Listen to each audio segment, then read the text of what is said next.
There. Oh, hello! Oh my god, I'm a little loud. Hello! And welcome back to the Adam Sandler Podcast. The podcast where we take a unnecessarily deep dive into Adam Sandler's career, especially this week.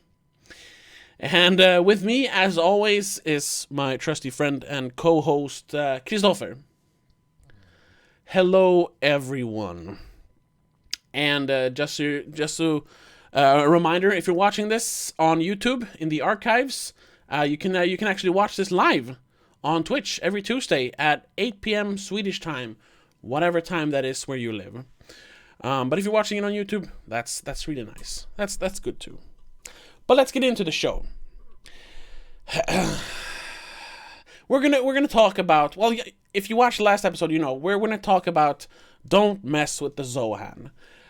And I don't know if we said this on air or off air. I was actually a little, not excited, but I was interested in watching this because I'd never seen it before.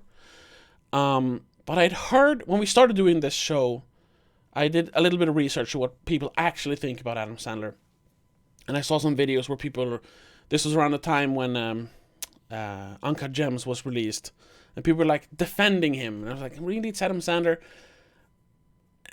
And there was even some people saying that Don't Mess with the Zohan is a genuinely good movie. Like, for certain reasons, not all overall.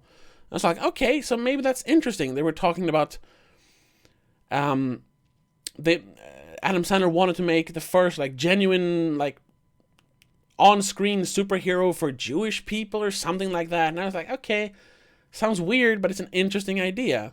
I'm kind of looking forward to that. And now I've seen the movie. So, I don't know. Should we just watch the trailer first so we get that over with? Yeah. Let's see if it's lined up. Oops. Well, it's sort of lined up, but it should be there. Let's see. Why can't I? Oh, okay. It's once again, I'm perplexed because you can't find an HD trailer for this movie, even though it's made in the mid 2000s. I just don't understand why. But let's watch the trailer now. 3, 2, 1. Play.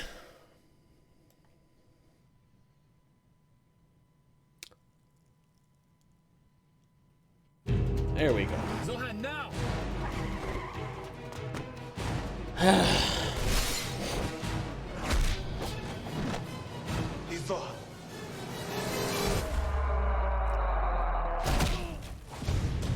He is the greatest Israeli soldier the world has ever known. But it was time for a change. I wanted to leave. And I just gotta say quickly while watching it. These things in the beginning that takes place in Israel, they were kind of fun and exciting. It's like, okay, so the movie actually starts out very okay. It's also I'm gonna say very well, but Very okay. very okay. Yes.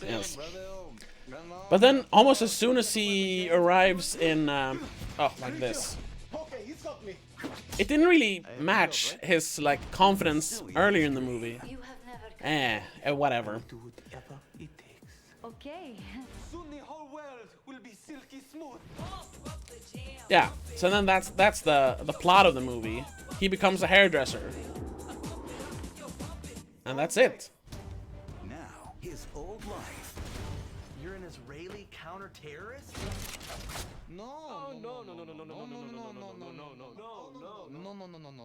Was that a motorboat? Is catching up with them. All right, that's enough of that. Because the movie, like many of Adam Sandler's movies, just as the first thing, it's too long. It's almost 2 hours long, and there's this long stretch in the middle where they're just repeating the same lame jokes over and over again. And the plot doesn't, the actual plot of him, running away from the violence and everything, like he says, he wants to become a hairdresser, he wants to do something other than the military. And it's a pretty basic story of, his past coming back to haunt him, which is fine. But that doesn't happen until like the last 25 minutes, something like that, and it's just like, what is this middle part?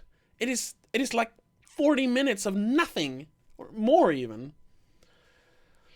But that was just the beginning, so we'll get into the rest. But first of all, I didn't ask you, what did you think of the movie?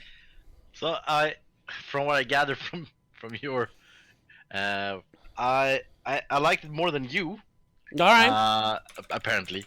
Yeah, I didn't think it was that bad. It was kind of just a run-of-the-mill regular slapstick comedy from the early 2000s. I mean, yeah, it drags on a bit in the middle, but it's silly, over-the-top slapstick, not clever, not really bad. It's just meh. I think it would be a lot funnier back then, because this was the kind of humor that was popular then. It's just very random and very slapsticky. I mean, yeah, I can agree to that, but it was just, yeah, we should discuss that a little later. How not like blatantly, but how kind of racially insensitive this movie is. well, should we get into that now? Okay, yeah, let's just do it. Let's just do it. 'Cause what I've gathered I have a few friends who have relatives around there. Mm-hmm. So I've been talking a lot with them about this movie before I saw it, and apparently, people on both sides really think it's kind of, sort of respectful, and kind of it's like it's an inside joke for both sides. Okay, all right, And, all right. I mean, we get to see like Arabs or being portrayed as just regular people doing a job. They're not actually terrorists or weirdos or Sure. And this thing that the Jews see them as terrorists and they see the Jews as terrorists, and they've been fighting for so long, and it's just yeah, it's the war. Yeah, sure. Those parts were fine. So yeah, of course, some parts are insensitive, but that's Adam Sandler for you. That's every movie he does. Yeah. Kind of insensitive people, but apparently it's surprisingly well done for both sides. All right. Apparently. Okay. I can't really say anything because I'm not involved in any way, and I don't have a lot of say or stake in it, so I can't really say. But that's what I've heard. Sure. I'm just, yeah. I guess I'm being offended on behalf of other people, which I don't like people being. But I mean, when every Palestinian in New York, first of all, they run a fast food shop and they're hiding guns. Everyone is in on the whole terrorist thing, and it was just like, stop! Why is everyone a terrorist? Why does everyone have guns everywhere? Or that wasn't so much. I don't know if that was racially insensitive. But it was just repetitive. The goddamn hummus joke. Over everything. They had hummus on everything. I liked that joke. I thought that was one of the few really funny jokes in the movie. Why? Oh my god! I thought it was so stupid. No, what I thought was funny with it was just that it was a running joke, yes, but it wasn't, as it usually is in Adam Sandler movies and in these kinds of movies overall, that they just repeat the same thing. In this, they actually use hummus in weird ways, in different ways every time, and you're always like, so for people who haven't seen the movie, there's a running gag that Zohan he uses hummus for everything, and it starts, I don't remember what it starts with. I think he just eats hummus in the beginning. Yeah, when he's at dinner with his parents. But then we see him brushing his teeth with hummus, and then we see him styling his hair with hummus. Yeah, spraying it on the cat. Yeah, spray. Yeah, I didn't get that one, but. And it culminates with. Yeah. Him. So I thought that was fun because that's, I don't know, like. Yeah, I thought it was a fun gag. I liked that gag. And it didn't take that much time, so it wasn't. No, that's true, but it was a small thing, and then we were over with it for this time. So they didn't drag on it. So. Wow, I thought it was in the entire movie. Yeah, it culminates in him putting out a fire with hummus. Yeah. It's like, okay, I like hummus So too. But... it was a setup all along Yeah. for the ending. I guess. Yeah, but another thing that I've also heard, again, not my words, it's just what I've heard. I can't say if it's true or not, but apparently, this thing that Zohan is really out of date with his styles, Yeah. that's apparently a real thing. Well, yeah. That Israel and Palestine, are really out of date in fashion, about Well, yeah, like 30 years. Yeah, that's a thing, because Western culture, it starts here in the West, and then it eventually arrives in the Middle East. Yeah, that makes sense. Yeah, and it's apparently like a kind of a regular thing, or a people recognize it as an inside joke that when someone has family there, when they come to the Western world where their relatives live, they are really out of date, and it's a culture crash. Yeah. Something. So Sure. That's also apparently an inside joke that I don't think I would have gotten that it actually was like that if people didn't tell me. All right. So I think a lot of these jokes are not for us. Yeah, I guess. Yeah, a lot of them are. I mean, there's like a bunch of very like insular jokes where they're using Yiddish, or using slang in other languages. Just like, well, what is going on? So I guess, but then that's not a bad thing. But how is that gonna work for a mainstream audience? I don't know. Yeah, I guess it. and I think that's did. why it still has a fan base, because it is an interesting. It's a better movie for people who gets the jokes, and I think those are the people who still like the movie. Yeah. And think it is as you said in the beginning, an important movie. Because I don't know, tell me another movie made in the West who has these kinds of jokes and are catered to that kind of audience. I mean, it's No, that's true. so. But if we take it in just as a movie, yeah, it's not that good. No. I mean, it's very you know the ending from the first scene. Oh yeah, of course. Yeah. It's very predictable. very- It's all of the tropes and the arcs. There's all the Adam Sandler tropes that we've been getting used to. Yeah. Yeah. I gotta say though that Zohan is kind of likable in the beginning. Yeah. Like he's very like sure of himself, but kind of humble in a way. I don't know. He's like humble bragging, but it's okay because everybody loves him because he's literally like a superhero, like a comic book hero. But I don't know. The second he arrives in America, I feel like he becomes more and more obnoxious. I don't know. The more and more he looks as Adam Sandler, the less you like him. Yeah, sort of. Yeah. And there's just these weird things. I gotta say one thing though, that it's not really a good thing, but it's less of a bad thing. The violence isn't as mean-spirited in this movie. It feels more cartoony, especially the way he like makes he like ties people up and calls it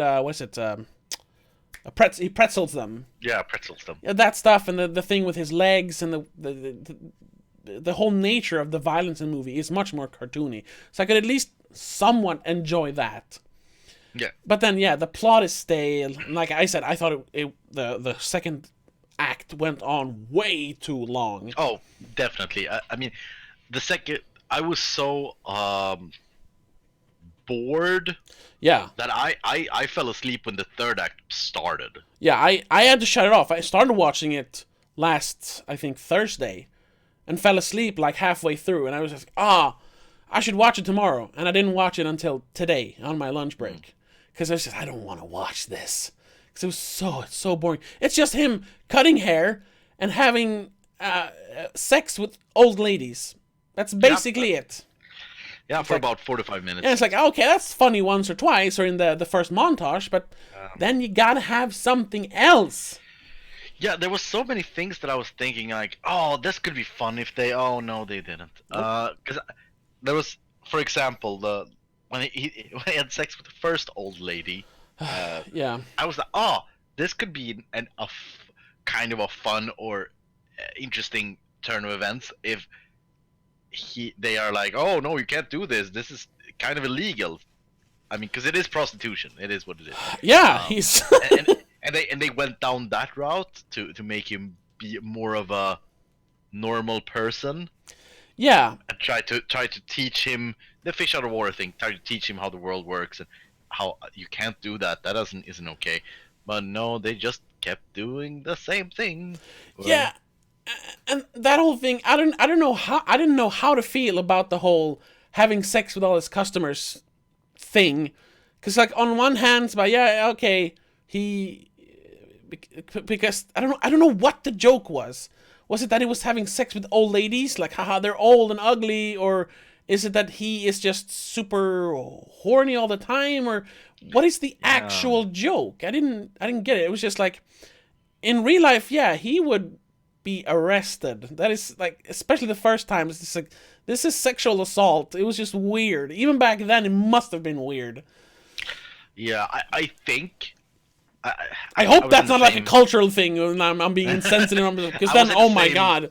The same mindset as you, that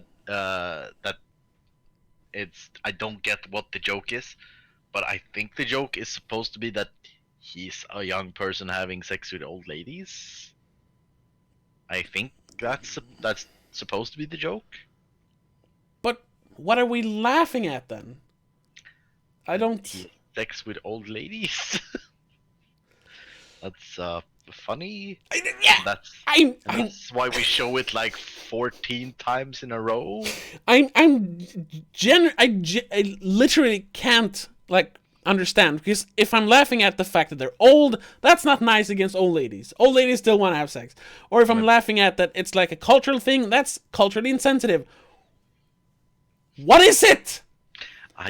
I don't know. It was so weird. And it was awkward. But also that is kind of a staple of Adam Sandler comedy. I don't think we've touched on that, but there's a lot of times when there's no jokes. Oh yeah, It's sure. It seems like there is a joke. It's framed like a joke, but it's just. For example, in Billy Madison, Yeah, a lot in Billy Madison. a lot. Like, I think it's like, I'm speaking with a weird voice. Okay, Yeah. what's the joke? Is it that you can't speak normally, or do you want what? Are we laughing Why? at the voice?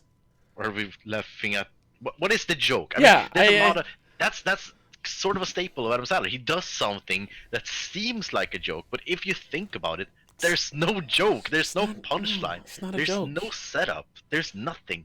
Yeah, but I gotta say, like, this like the speaking weird. That's a small part of Billy Madison, or like the random outbursts of rage in Happy Gilmore or any movie. Like, they're supposed to be funny, but they're not funny. But that's just a small part of it. Here was the entire second act is Yeah. that joke, and I was like, Yeah. what am I watching? So, it's just, I it mean- became very apparent in this movie. Yeah, I really thought I was gonna enjoy this movie when the first 10 minutes of it. 'Cause Yeah, as you said, yeah. the beginning it's kind of fun. Yeah. It's sort of like Austin Powers. Yeah. Sort of. Yeah. That vibe. Or what's that called? The Soul Brother? No. It's called that. What's it called? It's a comedy made around the same time, also about like agents. Oh, I know which one. I don't remember the name. But I've seen it. It's Agent Agent Soul Brother or something. Oh, Undercover Brother. Undercover Brother. Right. So yeah, it's the same vibe. Well, the first like I don't know, 15, 20 minutes Yeah. is that vibe, and I was like, yeah, this could be fun because it's very over the top. It's not that too shabby action scenes. They No, were they- fine. they were fine, It was yeah. kind of like this cool, like he's this super macho cool guy doing all these cool stuff, but actually he wants to work in a salon and cut hair. Yeah. it's And then he starts, because I didn't know anything about the movie. Then he starts to have this double life where he's doing this by day and cutting hair by night or something. yeah. It could be fun, but then we have that second part, that second act. Yeah, and I thought his military background would be used more as a storytelling tool throughout the movie. Like we have one scene almost in the end of the second act, but right before the third act, where he is part of the neighborhood watch. Like that should have been a bigger part of the movie, where people are wondering, like, oh, you're not a hairdresser, you can do all these action stuff. And like that's when he gets noticed by the taxi driver, Salim. Once again, Rob Schneider playing a very stereotypical brown person, which was weird again. Since he had sort of a main part, he wasn't that obnoxious as he usually is. No. But it's still Rob Schneider. Yeah, he always gets to wear the brown face in these movies. It's weird. But I thought that could have been a bigger part of it. But instead, it's just him cutting hair, and Rob Schneider recognizing him in the salon. It was just they didn't use the setup from the beginning to propel the movie forward. I mean, they didn't do either of these things because they went with the having sex with old people route. They could either have went the route that now he's actually bad at something. He tries to cut hair, but he's bad at it. Yeah, no. That would have been kind of funny. This superhuman guy who's the best guy ever on everything, but he can't do the thing he loves, and he needs to be taught or taught that. Now, that could be fun. Or that he was super good at it, and like the best in the world because of his background and the agility and stuff like that. But no, he has sex with old people. that's it. Yeah, he knows. I mean, he knows one haircut and gives everyone that haircut, and then he has sex with them. He's a very basic like hairstylist. Yeah, that's an out of date basic hairstylist. That's what he is. And then he has sex with his customers, and that's why people come. And that's all of it. We keep saying it over and over again, because that is literally all of it in the movie. Yeah. And, once again, the love interest starts out like, oh, I'm not gonna, get together with you. Especially, and here they really hammer it home, because he's Israeli, she's Palestinian, he's even hiding his identity from her in the beginning. But then there's this one scene where they are in the park, all of a sudden, like, oh, I wanted to take you on a walk through the park because you helped us save the hair salon. He gets a job at a Palestinian hair salon. It's like, okay. And then in that scene, he alludes to them having sex later. She's like, oh, we're not going to have sex. We're just friends. And then they don't really talk about that anymore until he realizes, because he can only get an erection when he's around her, that he's in love with her. So that's another weird one. So he has to stop having sex with old ladies because he can't get an erection. So that must mean it's true love, right? And she's like, no, that's not gonna happen. And then when she finds out he is Israeli, she doesn't really care about the animosity between the two countries, but her family. It's a little bit of a Romeo and Juliet reference almost, because she said, because of my family we can't be together. And I was like, be together? I thought you were friends. And then in the very end, she's just like, oh, he's my man. I was like, wait, since when? Yeah, no setup. Wait, once again, no fucking setup. I don't get it. It's not that hard to write a semi functioning love subplot. It's not that hard. Apparently, it's impossible. Oh my god! Just start here, and then gradually, they can start liking each other. Okay. So you're saying we're gonna start here? Yeah. And then we end here. Is that what you're saying? Yes. So okay, like that. That's what they're doing. Yeah, no, but the middle. There has to be that thing in the middle. No. Middle? No middle. It's in love, Yeah. And even in the very end, they're already married. Yeah. I mean, they could have been like, I don't know, 6 months or whatever, but still. Oh, they're married now.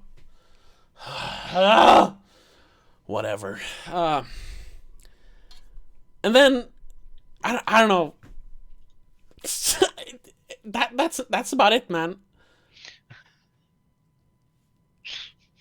I said this before. I was worried that we're not gonna have enough to talk about these bad movies, but we're always usually manage to fill an hour.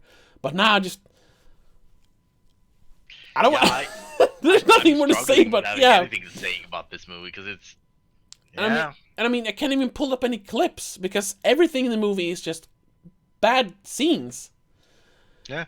And let's talk about one other random thing that I just don't understand what that scene was about. It's over at Nick Swartzen's mom's house. We should mention that. Nick Swartzen is this. And he only exists for one joke. That he is awkward about Zohan and his mother having sex. That's the only joke with him. Yes. And it happens like five times. Yeah. Yeah, it's so funny. The first time. Not the 10th time. But there's one scene towards the end of the second act where they're at her place. I think it's when he talks about him being in love, where they figure out that he's in love. And they're playing hacky sack with a cat. Yeah. What was that all about? And after that, hacky sack becomes a thing, and they arrange like the hacky sack world championship or something. Is hacky sack a thing in the Middle East? I think that's also a thing. I don't know. I'm just guessing. But Never heard of that. No, but just how much they keep speaking about, how major part it has in the movie. I suspect it's a kind of an inside joke in some way. That it is maybe big. I don't know. But why were they kicking the cat? Again, it could be a joke. It could be. Don't think about it. Yeah, if someone like Rex, why are you kicking the cat? Oh, it's tradition. But no, they're just kicking the cat and everyone's fine with it. Yeah. Again, what's with why is Mariah Carey in this movie? Celebrity cameo. That's it. Same thing with what's the tennis player who was in Anger Management? Oh, not Pete Sampras. It's and also Mr. Deeds. What is it? Something. What is his name? The angry guy. I don't have it pulled up. Hold on. I don't even know what to search for. Angry tennis. Yeah, thank you, John McEnroe. Right. Yeah. And that was also like a weird thing where I don't know if that was some sort of statement they were making. It's the end. It's at the hacky sack tournament, and the world-renowned terrorist is there in the open. Again, when we talk about these movies, and you think for a second, on the people who haven't watched this movie, there are leaps and bounds. Yeah, I know, but yeah. 6 gold women in the hacky sack tournament, and Mariah Carey's there, McEnroe's there, and the terrorist is there. That's all something they never address that. The Phantom, played by John Turturro, he is this infamous terrorist that, for some reason, is allowed to just run a restaurant chain like throughout the world. I have to defend that though, because that's a terrorist from one side's point of view. Sure. It's not a terrorist in the Western world. But it's a terrorist there. Yeah, but what he does is still criminal, isn't it? In the Western world takes different sides. So if you're a terrorist for one side, you're a hero for the other. I mean. Yeah, well, I guess then the difference is, if we gotta nitpick it, both him and Zohan blow stuff up, but Zohan is he's military. He's part of like that country's government. The Phantom is just a civilian blowing things up. He's not military. He's not government, and that's not like that doesn't make it right. But it's still like what he's doing is illegal. What Zohan is doing is legal. Well, yeah, legal for the one side, but it is a war who's been raging forever. Yeah, but he is a terrorist.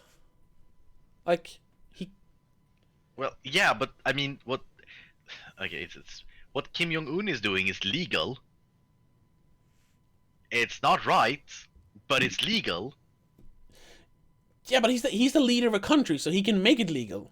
The Phantom is Yeah. just a guy.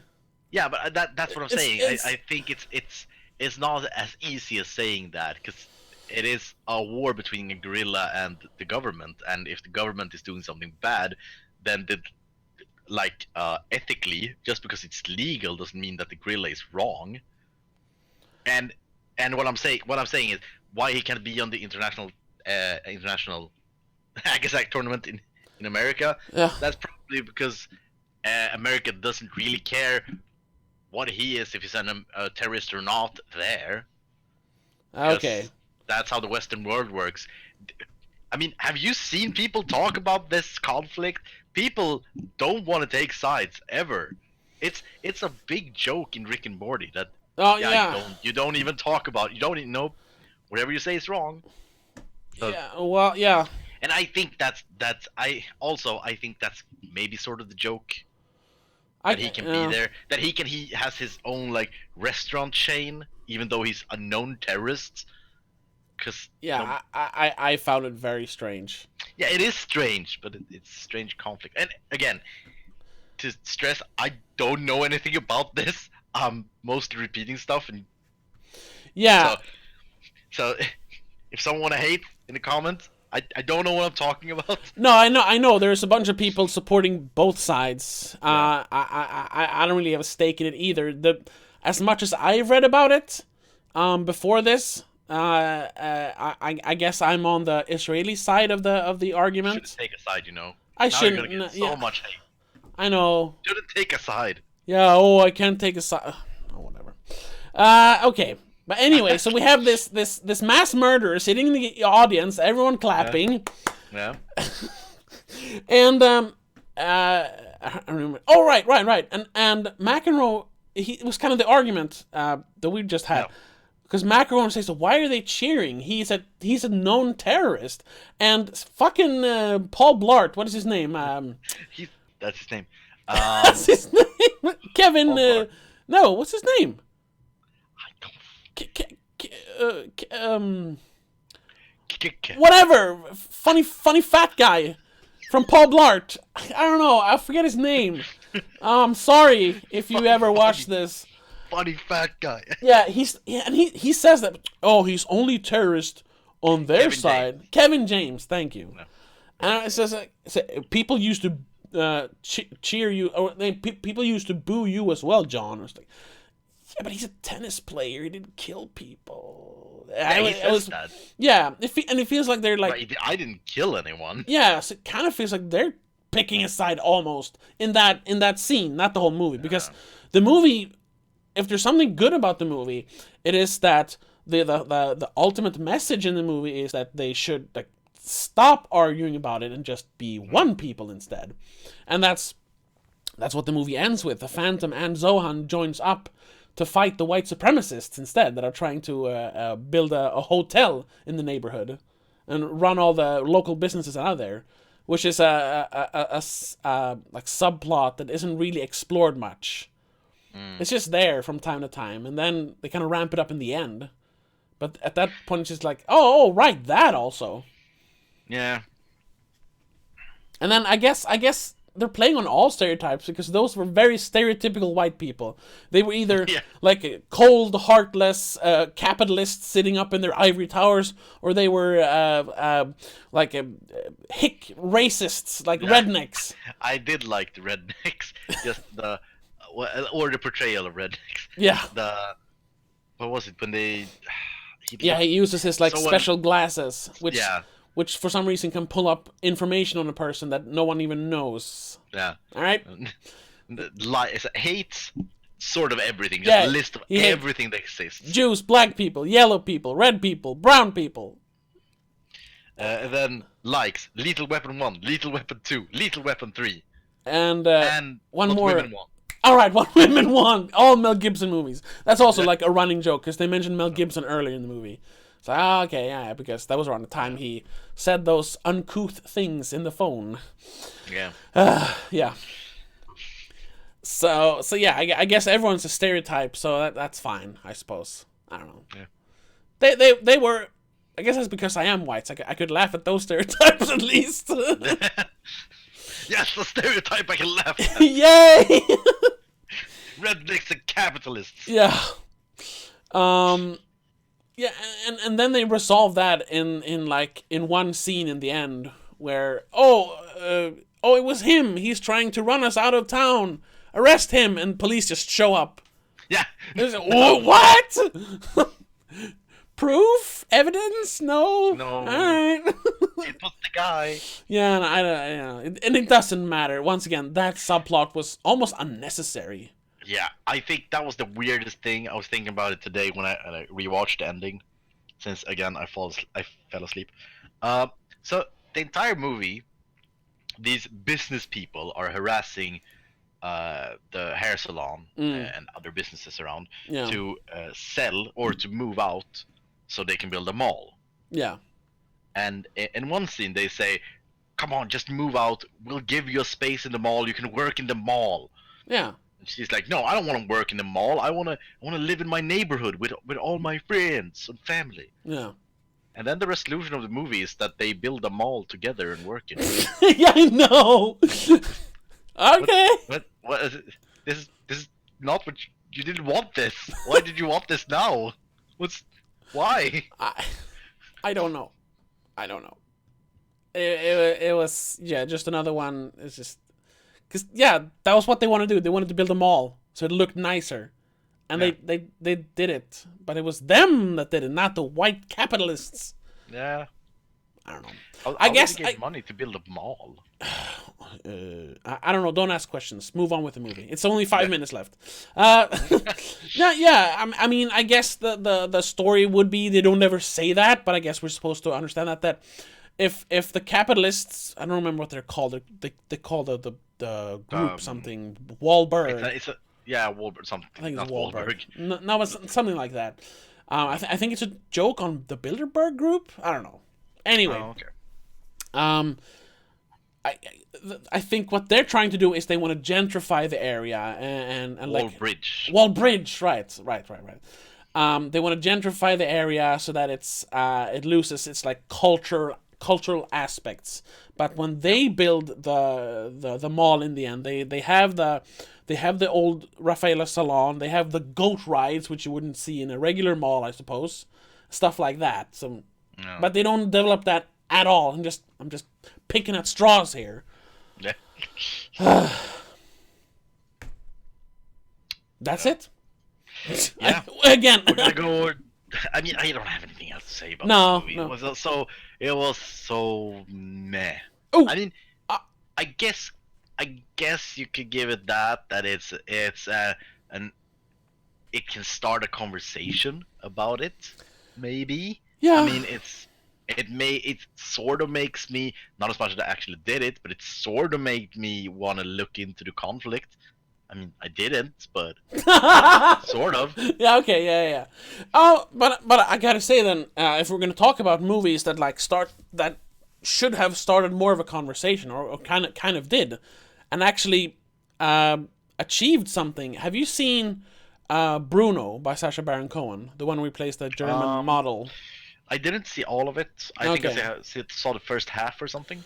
Because I don't remember why, but he wants to like discover his roots or something, so he goes to Israel, or that city, Palestine or Israel or whatever we call it, and he makes fun of them, blah blah blah. But the end of that segment is him literally sitting down with the Israeli leader and the leader of Hamas in the same room.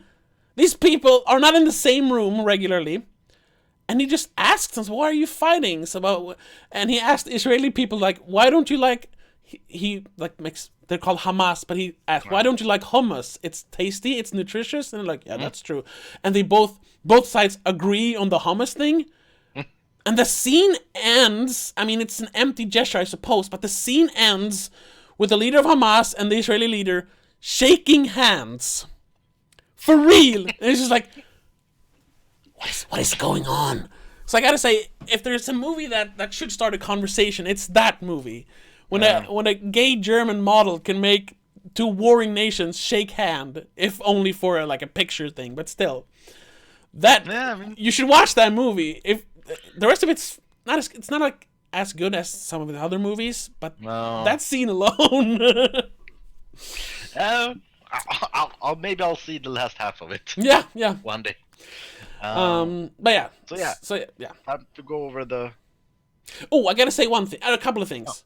One thing that is typical Adam Sandler being lazy.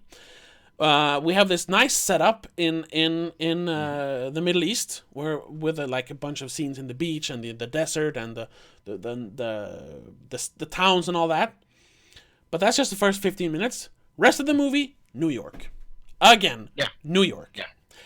However, when they made the movie, the first idea they had because he's supposed to be a bit more muscular, a bit more defined, they wanted to just digitally paint on abs on Adam Sandler. Because, it's Adam Sandler. But he was like, no, give me a month. And he worked out with a professional, health coach. And it's actually his abs, his muscles. Hey, effort. Whoa, what a novel idea. Will he keep this up, you think? This effort thing? I don't know. Actually sort of caring? Maybe. I don't know. I don't think so. Sometimes. So that was just... Gotta say, getting into that. This is the first movie in a while where he is credited as a writer. Oh, that's right. Yeah. And isn't who's the other writers in the movie? Robert Smigel. Right. Who he's also is in the movie. He's in the movie, right? And he's the guy that and Judd Apatow was right. I read about that. Yeah. And someone mentioned, this was his first collaboration with Judd Apatow, and that's something. Yeah, but it wasn't a good movie. I don't know. Anyway, well, we'll see if that actually pans out, because then I guess maybe this was part of why he was in Funny People, who is probably next week's movie. Oh, it is. Oh, okay. Yeah. Well, yeah, Funny People. I mean, I've seen it. It's a pretty good one. It's good. Yeah. So maybe this one was worth it. I don't know. Should we do the leaderboard? Or just spreadsheet go first? over director and writers first, I think. Oh, sure. Oh, yeah. Writers Adam Sandler, Robert Smigel, and Judd Apatow. And then director Dennis Dugan. Yeah, who made he made Happy Gilmore and one other? Big Daddy. Oh, Big Daddy, right. Yeah, Happy Gilmore is fine. Big Daddy's so fucking lazy. Yeah. Anyway. And from now on, he's gonna go make a lot more Adam Sandler movies. Oh, well, okay. From here on out. Ugh, why didn't you pick someone good? Why wasn't Frank Coraci, who made Waterboy and Wedding Singer? Yeah. Yeah. He's better. Anyway. And yeah, so Smigel wasn't on the leaderboard, right? Or yeah. I'll just bring it up. Let's see. Yeah. Oh no, you can't see that. I have to put it there. And do this. Hey, there it is. No. He was, but then he was only like one movie, so I took him off, and now he's in the movies again. It's like, ugh. But now because he's been in quite a few movies at this point. He had Billy Madison, Happy Gilmore, The Wedding Singer, Little Nicky, Punch Drunk Love, and I now pronounce it Chuck and Larry. You Don't Mess with the Zohan. So he's what? I put Kevin Neal on instead. Yeah, it's fine. Damn it! Anyway. God damn it! This leaderboard, the bane of your existence. Yeah, I just can never get it right. We didn't. Oh right, no. Why didn't we? I haven't filled in Bedtime Stories We didn't do that, right? No, there was none. Well, yeah, there is. Was there? Alan Covert is in it. He plays the rich guy. Right. Maybe that was. No, we did go through this. Did you say we did the wrong file again? Or open the wrong file again? Because we did fill this out. Now that you said it, we fill this out every week, Hold on. and every other week it's not filled out. What the hell? I saved it. Again, the bane of your existence. Yeah, I don't know why I ever had that idea. Right. God damn it. I'll just fill him in. There we go. Alan Covert, Bedtime Stories. Yeah. Well, that's about it, though. Oh, right, and what's his name? Blake Clark. Yeah. Oh, and Rob Schneider. Oh, No, that's it, though, I think. No, Nick Swardson. Nick There's Swartz. the Yeah. construction guy. All right. Was it Nealon also? No. No. I don't know. Okay. I don't think so. Okay. Now, Yes. Zohan. Who was in Zohan? Alan Covert wasn't. No. Neither was Peter Dante. Oh, but David Lauren, or John Lauren, whatever his name is. Lauren, he was in Bedtime Stories. I'll put that on there. Yeah, Kevin Nealon was in this one. Kevin Nealon was in this one? Yes. And Swartson. Nick Swardson. And Rob Schneider. Right, Rob Schneider. And then Kevin, what's his name? Oh, Forgetting his name. yeah. He's such a bland. I know. Kevin James. Kevin James? Kevin James? No. No. It feels like such a bland name. Kevin, this is we just said the name 20 minutes ago. Kevin James. It is Kevin James. It is Kevin James. Goddammit. It's so bland. He is so bland and forgettable. I couldn't even. I couldn't. No, that's not his name. It can't be. He can't be that Can't- bland. It's not that name, is At it? this point, he's the only one watching the Twitch stream. One single. Oh no!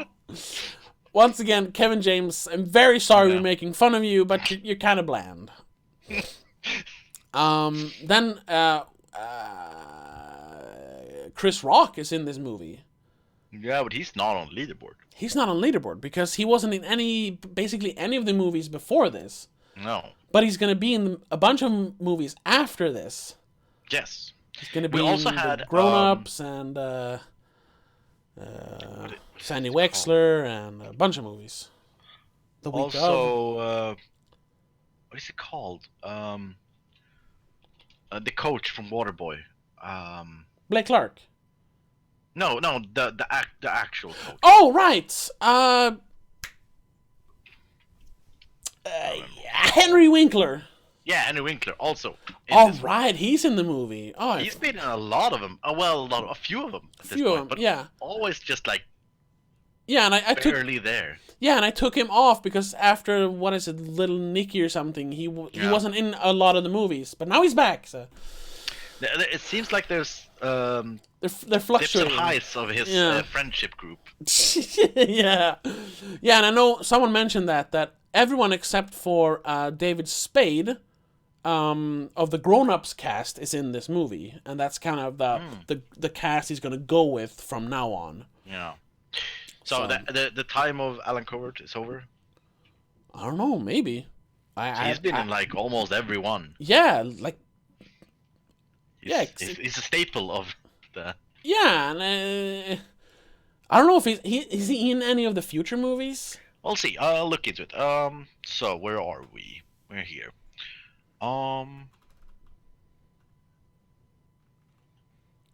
Is that yeah, he's just go with it.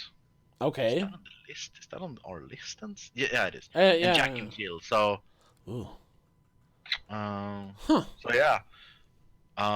Next time is Jack and Jill, and then just go with it, and then Grown Ups 2, Okay. and then we come with the Pixels and the Sandy Wexler and all. Okay. So he's coming back. He's coming. There's Uh, a falling out here for a couple of years.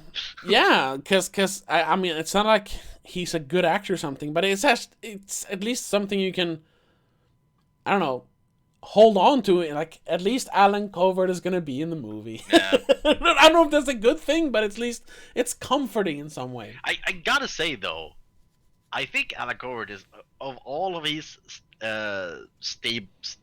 staple guys or the regular crew, I think he's one of the guy with the most comedic timing. I really like his comedic timing. Oh sure, yeah.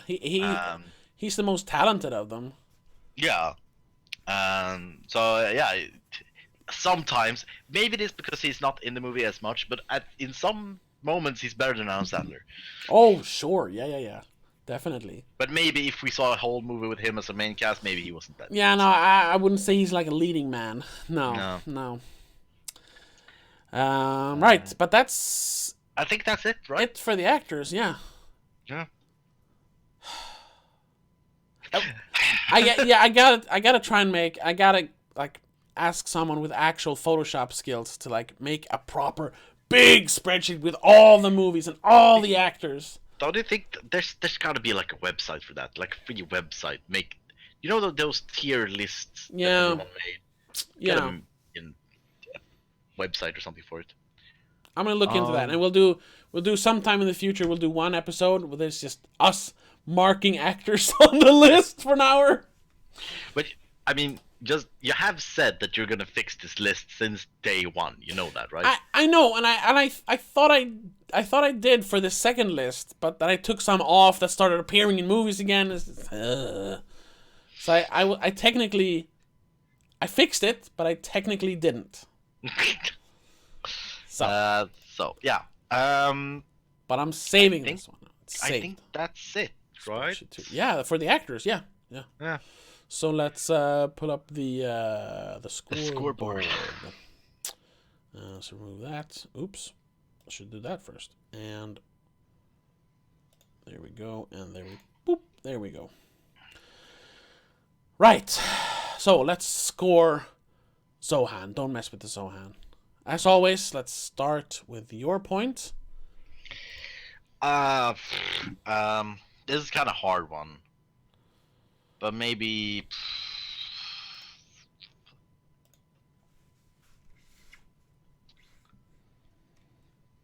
41. 41 it is. I Yeah. think I don't know if Bedtime Stories is better than this one though. Yeah, I don't know. What did I'll I give give? it a 40. Go give it a 45. 45. Okay. Yeah, just because. I'll just do this. I would rather see this one than Bedtime Stories again. Oof. Yeah. I suppose I would. What do you say? 44. Yeah, 45. 45. Okay. 45 out of 100. If no, well.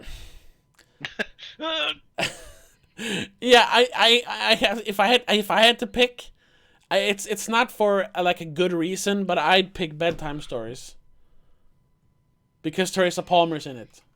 Yeah, sure, fine. Sorry, I'm just gonna have to go with that one. At least that's something.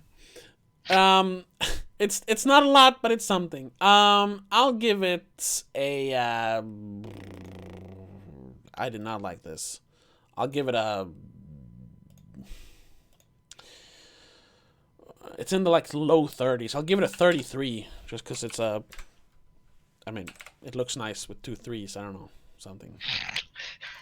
That's a good reason to give it a score. Yeah, because I looked at my score for Bedtime Stories. It's 39. So it's like, well, it can't be over 39. It's like it can't be too close, but kind of close. 33. Yeah, that's a big difference between us. It's been a while since we have that large of a gap between our scores. Yeah, that's true.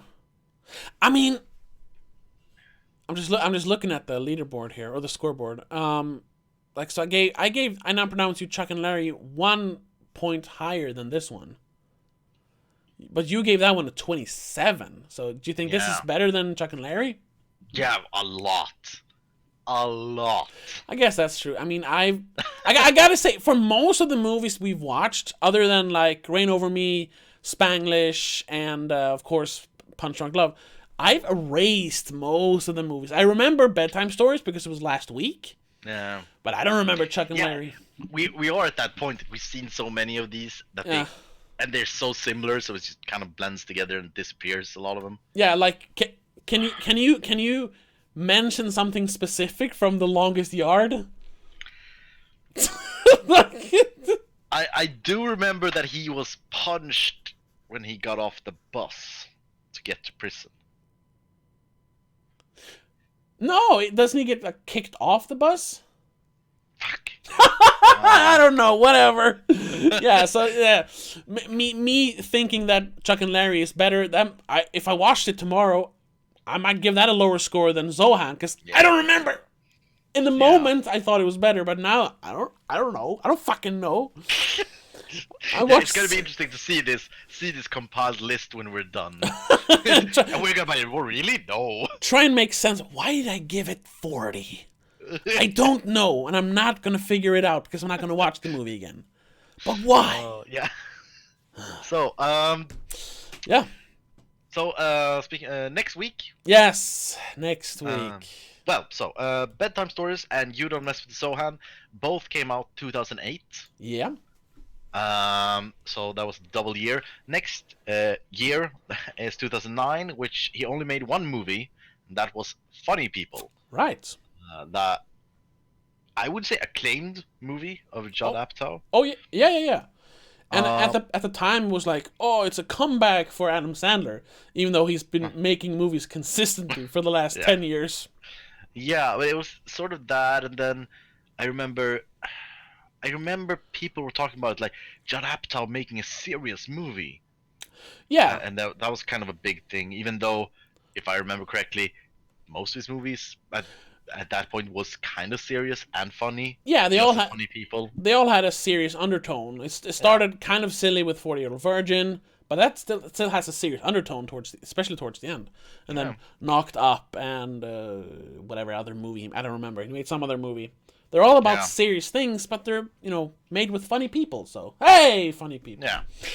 Yeah. So I see it a lot, or I saw it because I really liked Judd Apatow at that point. That he's kind of disappeared from my radar since then. Yeah, a little bit. Yeah. I think the last movie I saw from him was This Is 40. I think. Yeah, that's his last big claim to fame as a director, I would say. Yeah. And that movie was. So I saw Funny People, and I remember it as I liked it, but I think Adam Sandler ruined it, and I didn't really see the big deal. Yeah, I think it was kind of similar to that. I do think that we will appreciate it more now, since it is sort of a critical look on his own career. Yeah, it's going to be interesting to see it with all these other movies in the back of my mind, even though I tried to get them out of there. So yeah, it's going to be interesting. And after Funny People, we go to the bad parts. The end of the beginning of the 2010s. Yep, it starts with Grown Ups, and then straight over to Jack and Jill, and then Just Go With It, which I haven't seen. That's my boy, which I haven't seen, and then Grown Ups 2. Yeah, so we're in for a treat. Yeah. It's gonna be hard. It's gonna be it's gonna be interesting. I really hope that Funny People really revitalizes this, so because I'm kind of demoralized as it is. Yeah, these last few weeks it's been tough. Like I don't even with the high points of like Reign Over Me and that was that. Other than that, it's Spanglish, but that's like 6 weeks ago or something. Yeah. Or at least 6 movies ago. Yeah, it's been a lot of bad stuff. Question: when you said if I can remember anything from Longest Yard, how much do you remember from Going Overboard? I think I like blocked out most of that movie. I I barely remember what's going on in that movie. I remember slime Yeah. and that the other comedian guy swears a lot. Oh, right, there was another comedian guy. I Yeah, forgot who about that guy. gets locked in the bathroom. All right. Oh, Jesus. Oh. Anyway, yeah, I know, yeah, I don't know. I there's small things in my head like, oh, I see, but I can't put it together. Well, couldn't put it together when they No. made the movie, so. I remember the feeling I had after I watched it. Yeah, I was confused and a little bit disgusted. Yes. Yes.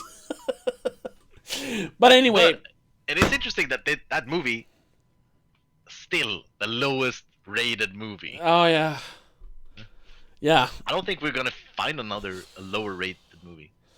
Little Nicky was close, but at least that had some. Yeah. It was, we said it back then. Had set designs at least. Yeah. Yeah. I guess that's it. That's it. Yeah. Once again, we managed to fill an hour. Even though we both kind of gave up twice. Yeah. But yeah, so thank you to everyone watching. There were a few people in here, and we actually have Benjamin Chode in the chat. Thank you for hanging out. And to everyone watching it in the archives at YouTube, you can watch it live Tuesdays if you want to go through the anguish with us live. But other than that, watch Funny People if you want to follow along in the conversation next week. But until then, have a good one. Bye-bye. Bye, everyone.